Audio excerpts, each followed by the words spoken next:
God hates divorce. But what if I'm dying in the marriage? Do you believe that God wants me to suffer and die in marriage because he hates divorce?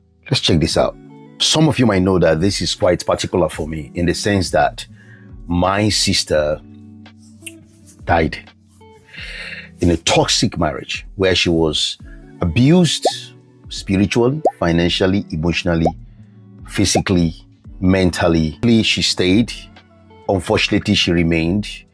And because of stigma, because of judgment, because of what the society might think of her, because of her kind of work, she stayed.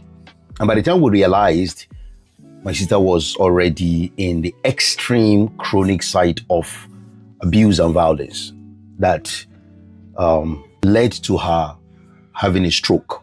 And eventually the stroke killed her. So do you think that God will prefer you to die in a toxic, dangerous, and deadly marriage just because you want to stay there? Let me share 3 insights that I believe that can just help you here.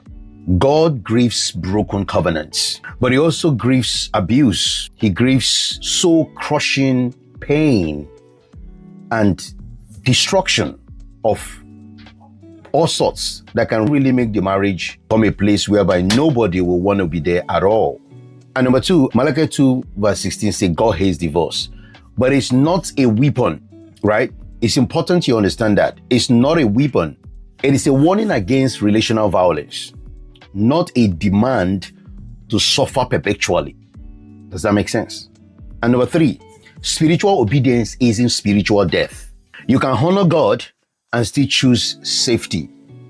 Now, so many people are unfortunately in a place where either of the couple is highly traumatized, abuse themselves, bleeding themselves, and unfortunately the closest people to them are the people they pour this unbelievable pain.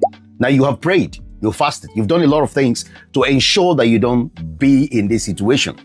Sometimes human beings backslide, sometimes human beings change. For the fact that you are in a marital relationship, that one person have chosen to follow the path of the devil, I think spiritual obedience in following God is better than just spiritual death, physical death, and all kind of death. So this is why don't trivialize and entertain all sorts of abuse that can destroy your relationship. I'm an advocate of staying together and working together, but I lost my own sister because she stayed in a place where she was not valued and wanted, and eventually the abuse killed her. So share it with somebody that might just